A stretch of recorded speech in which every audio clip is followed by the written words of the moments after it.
آج کی story in بدنصیب لوگوں کی ہے کہ جنہوں نے اللہ کے حکم کو توڑا اور وہ 12,000 کے 12,000 انسان بندر بنا دیے گئے۔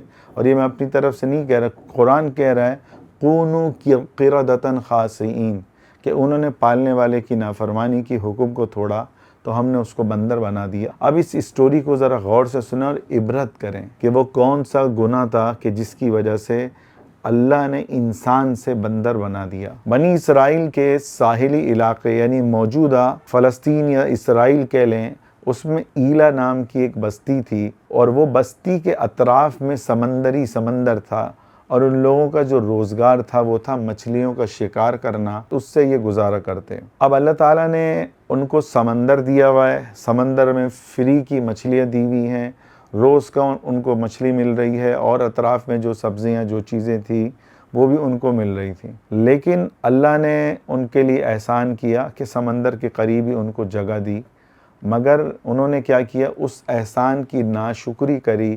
اللہ نے ایک حکم دیا، روزانہ تم سمندر سے مچھلی پکڑو، لیکن لالچ مت کرنا اور ہفتے والے دن مچھلی کا شکار مت کرنا۔ اب جب یہ حکم آ گیا، وقت کے نبی حضرت لوط علیہ السلام نے حکم دے دیا کہ بھئی یہ اللہ کا حکم ہے، اگر تم نے یہ کیا تو اللہ کا عذاب آئے گا، اللہ کی ناراضگی ہوگی۔ اب جو منافق قسم کے لوگ تھے، آہستہ آہستہ دوسرے لوگ، ایک کو دیکھ کے ایک بندہ جو ہے رنگ پکڑتا ہے، ایک برے کی صحبت جو ہے اچھے کو بھی برا بنا دیتی ہے۔ شروع میں لوگ اس حکم کو مانتے رہے کہ ہفتے والے دن ہمیں شکار نہیں کرنا، باقی 6 دن شکار ہم کر سکتے ہیں۔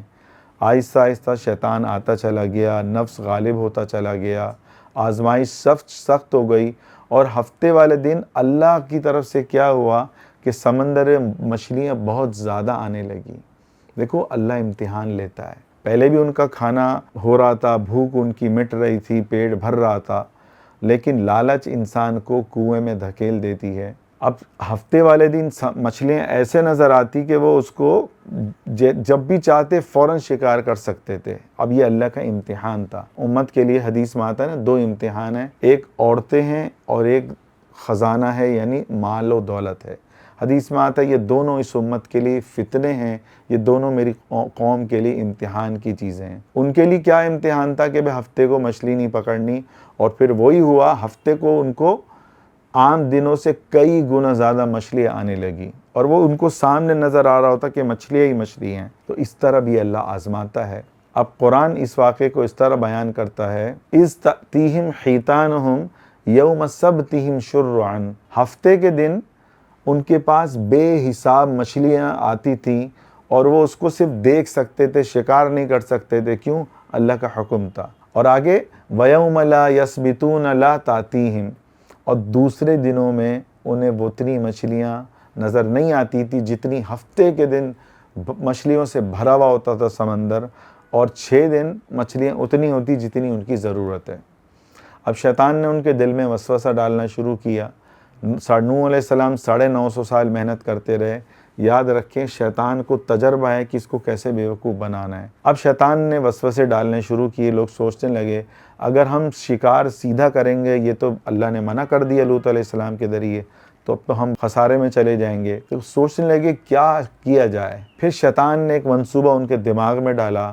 انہوں نے کہا ہم ایک کام کرتے ہیں، سمندر کے کنارے درجنوں جو ہے نا ہم چھوٹے چھوٹے حوض بنا لیتے ہیں۔ چنانچہ انہوں نے جو ہے درجنوں جو ہے چھوٹے چھوٹے تالاب بنا لیے۔ اب ہفتے والے دن مچھلیاں ڈھیر ساری آتی، اور وہ اس حوض میں آ جاتی اور باہر نہیں نکل پاتی۔ پھر اتوار کے دن وہ انہیں پکڑتے، اپنے گھر لے آتے۔ ظاہراً وہ کہتے تھے کہ ہم نے تو ہفتے کے دن شکار نہیں کیا، لیکن حقیقت میں وہ اللہ کے ساتھ کھیل کھیل رہے تھے، حیلہ اختیار کر رہے تھے، چالاکی اختیار کر رہے تھے۔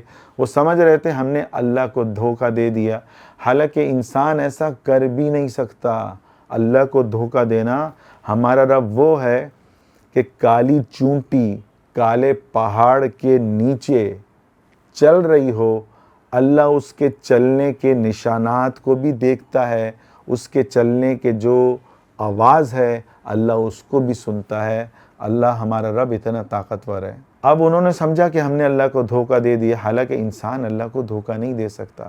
بلکہ وہ خود اپنے آپ کو دھوکہ دیتا ہے۔ تو اس بستی میں کچھ نیک لوگ بھی تھے، وہ بار بار انہیں سمجھاتے کہ یہ حیلہ اختیار نہیں کرو، یہ 2 نمبر اختیار نہیں کرو، یہ تم اللہ کے غضب سے ڈرو، اللہ کے عذاب سے ڈرو۔ جب اللہ نے ایک صریح حکم نازل کر دیا کہ تمہیں شکار ہفتے کو نہیں کرنا، تو تم یہ دھوکہ دے رہے ہو اللہ کو، یہ نہ کرو۔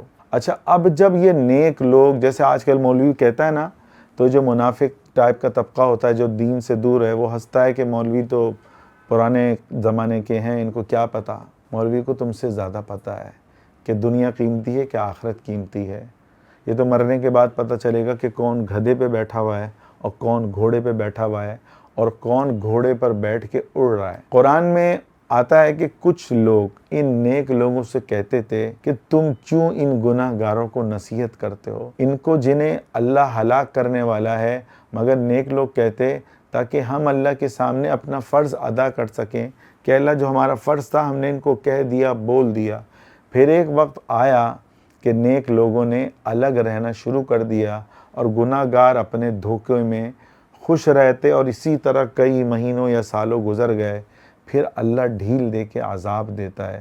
کیا اللہ نے ان کے ساتھ کیا؟ قرآن یہ بتاتا ہے، سورۃ الاعراف آیت نمبر 166، فَلَمَّا عَتَوْا عَمَّا نُهُوا عَنْهُ، پھر وہ جب اس گناہ میں، مچھلی کو پکڑنے میں حد سے زیادہ بڑھ گئے، قُلْنَا لَهُمْ كُونُوا قِرَدَةً خَاسِئِينَ، اللہ آگے کہہ رہا ہے کہ ہم نے کہا کہ تم ذلیل بندر بن جاؤ، اور اللہ کا یہ کہنا تھا، اللہ کی قسم صبح لوگ اٹھے، ان کے چہرے بدل چکے تھے، وہ انسان نہیں تھے بلکہ بندر بن چکے تھے۔ اور یہ قرآن بتا رہا ہے کہ کونوا قردۃ خاسئین۔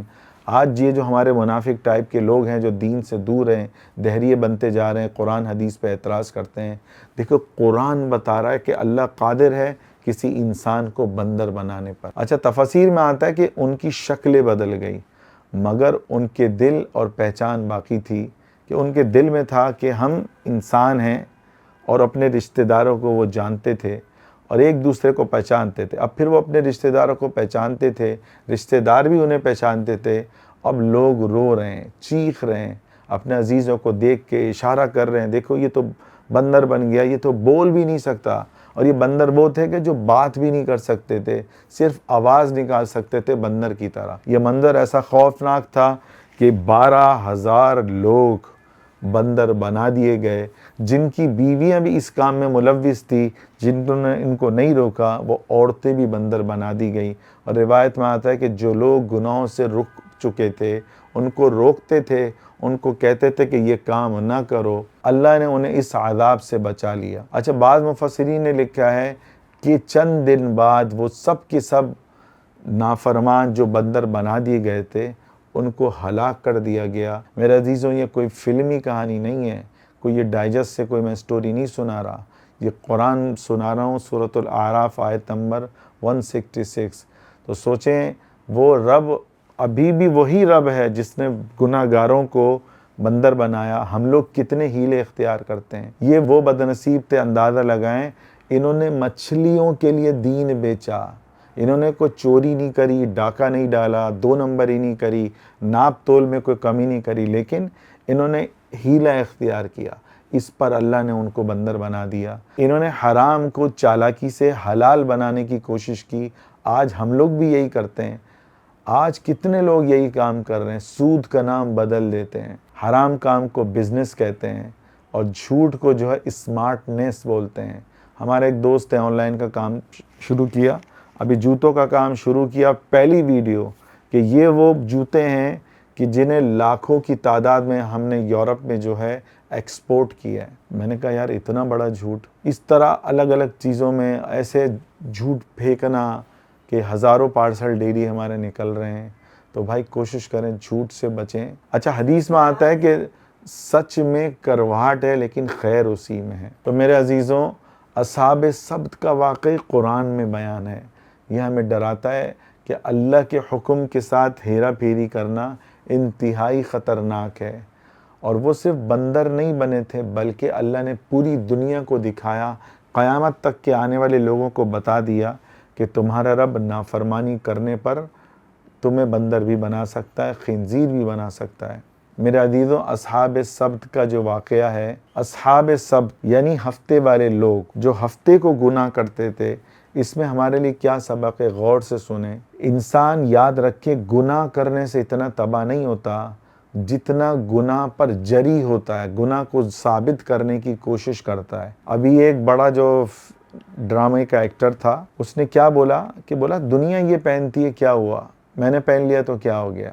آپ اگر نیکر پہن کے آ جاؤ ٹی وی میں اور آپ لائیو شو چل رہا ہو، آپ کہو کہ یہ تو عام سی بات ہے، دنیا پہنتی ہے میں نے پہن لیا۔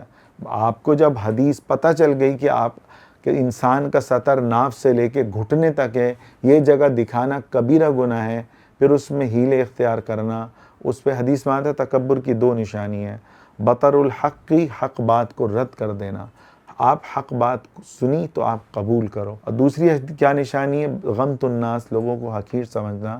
تو کوشش کریں جو لوگ حیلے بانے اختیار کرتے ہیں، لوگوں کو دھوکہ دیتے ہیں، فراڈ کرتے ہیں، وہ اس سے زیادہ بڑے گناہگار ہیں، کیونکہ یہ اللہ کا معاملہ ہے اور وہ مخلوق کے ساتھ آپ دھوکہ دو گے، مخلوق کو 2 نمبر چیز بیچو گے تو تو یہ سب سے زیادہ خطرناک ہے۔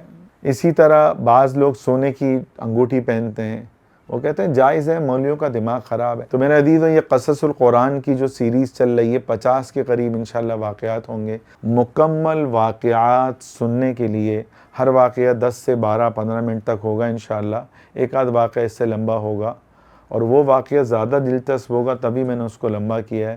تو کوشش کریں ان تمام قرآنی واقعات کو، اللہ نے برکت کے لیے نہیں بیان کیا کہ ہم اس کو نہ سنیں، ان تمام 50 واقعات کو سننے کے لیے کہ اللہ نے ان واقعات کو کیوں بیان کیا، اس کا کیا مقصد ہے۔ ہمارے یوٹیوب چینل مولانا ارسلان اختر کو ضرور سبسکرائب کریں تاکہ جو واقعات ہم ڈالتے رہیں وہ آپ کے سامنے آٹو پہ آتے رہیں گے۔ کوشش کریں اللہ والوں کی باتیں سننے کی، قرآن حدیث سننے کی، تاکہ آپ کی ایمان کی بیٹری چارج ہو، اور صدقہ جاریہ سمجھ کر اس کو زیادہ سے زیادہ آگے فارورڈ کریں کہ جو لوگ لوگوں کو دھوکہ دیتے ہیں، حرام کو حلال کرنے میں لگے ہوئے ہیں، ان کے لیے اس واقعے میں بڑی عبرت ہے۔ اللہ تعالی ہمیں اس واقعے سے عبرت لینے کی توفیق عطا فرمائے۔